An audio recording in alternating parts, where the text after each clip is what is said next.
Pemuda, baik di Pematang Siantar, Simalungun, dan seluruh Indonesia, sudah saatnya kita sama-sama bergerak. Alam harus kita jaga, dan kita harus menggunakan media sosial untuk kampanye merawat alam. Pembulian itu tidak terjadi hanya sebagai kekerasan fisik, tetapi juga pembulian melalui kata sangat penting untuk dihindari. Kepada semua pemuda-pemudi, khususnya pemuda-pemudi Kristen, mampu membawa dampak yang positif supaya tercipta keadilan, toleransi yang seperti saya sebutkan tadi. Kita dapat menyuarakan isu-isu toleransi, perdamaian, dan keadilan sosial, baik juga menyuarakan berbagai isu-isu sosial yang menurut kita perlu disuarakan. Karena kalau tidak kita yang menyuarakan, siapa lagi?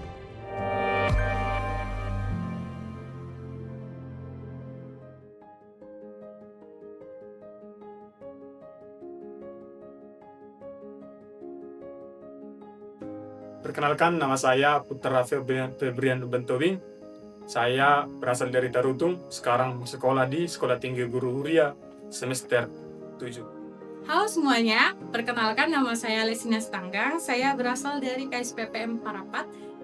Halo, perkenalkan nama aku Judika Borutamu Bolon dari Gereja GKPI. Namaku Yova Ivo Gordias Turba, asal dari GMKI Pematang Siantar, Simalungun.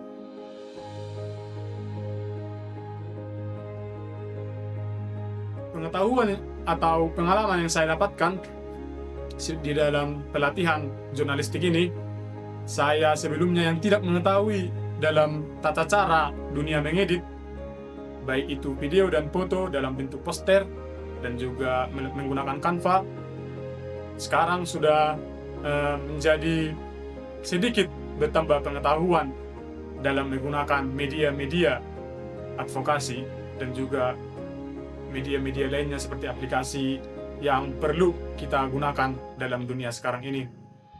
Melalui pelatihan ini, saya mendapatkan ilmu dan membuka cakrawala berpikir saya, yang dimana untuk membuat dan menulis suatu berita harus dibingkai sebaik mungkin dan mempunyai etika yang baik dan bermoral.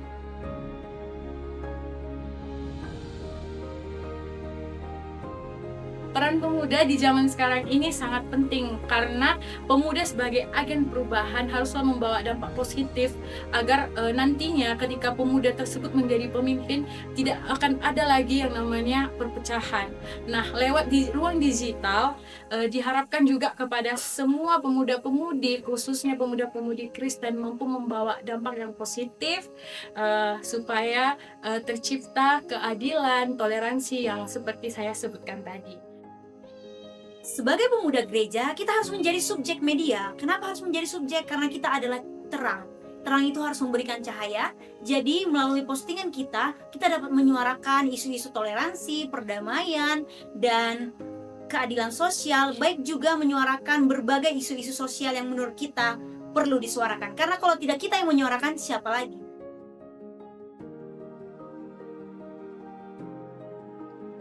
Berikutnya, saya akan berkomitmen menjadi pemuda gereja yang akan memproduksi dan menghasilkan konten-konten yang lebih berkualitas, yang tidak asal posting ataupun bahkan memprovokasi atau memperkeruh suasana. Saya akan lebih melihat apa sebenarnya yang sesuai dengan firman Tuhan dan menduluankan bukan hanya popularitas atau viralitas. Jadi saya akan lebih menggunakan sosial media saya dengan baik. Menurut saya, pelatihan ini sangat bermanfaat, apalagi di kalangan pemuda-pemudi sekarang ini. Nah, kiranya ke depan KNLWF bisa memberikan pelatihan-pelatihan yang lebih lagi, khususnya untuk menyadarkan semangat pemuda-pemudi Kristen, agar bagaimana ke depannya kita sesama pemuda-pemudi bisa saling berpegangan tangan, berkomitmen bersama untuk mencapai toleransi tadi dan keadilan tersebut. Harapan saya,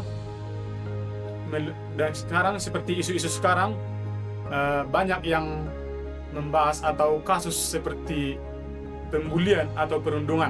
Nah, oleh karena itu harapan saya kepada pihak panitia KNLWF dan juga GMKI tentunya, melalui pelatihan ini saya sangat berterima kasih dan juga mendukung dalam kegiatan seperti ini. Dan juga saya berharap untuk mengikuti pelatihan dalam menyuarakan bagaimana pembulian itu dapat diatasi. pembulian itu tidak terjadi hanya sebagai kekerasan fisik, tetapi juga pembulian melalui kata sangat penting untuk dihindari. Harapanku untuk materi di kemudian hari, ya seperti contoh dapat kita buat pelatihan-pelatihan di kemudian hari itu tentang materinya storytelling visual ataupun advokasi terhadap masyarakat secara langsung, bukan hanya mengambil sampel salah satu daerah sebagai objek. Boleh juga terjun langsung ke masyarakat yang mengalami dampak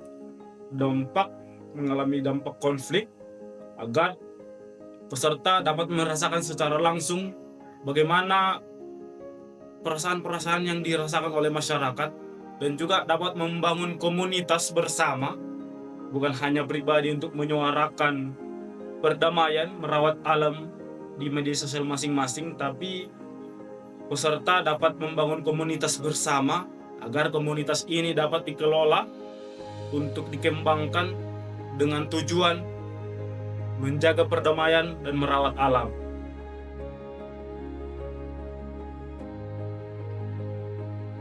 Saya Philip Situmorang, saya seorang jurnalis atau wartawan.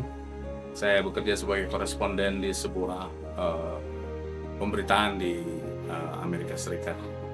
Yang paling berkesan dengan acara ini, mendampingi teman-teman pemuda dalam pelatihan ini, tentu saja saya sangat berkesan. Pertama, mereka antusias dalam mengikuti. Lalu mereka cepat untuk memahami apa yang diberikan atau materi-materi apa yang diberikan. Itu yang paling berkesan. Lalu yang berikutnya adalah hasil-hasil pelatihan itu dalam bentuk tulisan, dalam bentuk video, dalam bentuk flyer atau poster. Itu juga mengagetkan saya atau memuaskan saya. Kenapa? Karena ya tadi materi yang diberikan itu sangat cepat ditanggapi oleh mereka, dan juga mereka kemudian mengimplementasikannya dalam bentuk video, tulisan maupun flyer. Lalu yang berikutnya, betapa penting kegiatan seperti ini, pelatihan jurnalistik bagi orang muda, karena dunia ini semakin berkembang dengan teknologi yang cepat.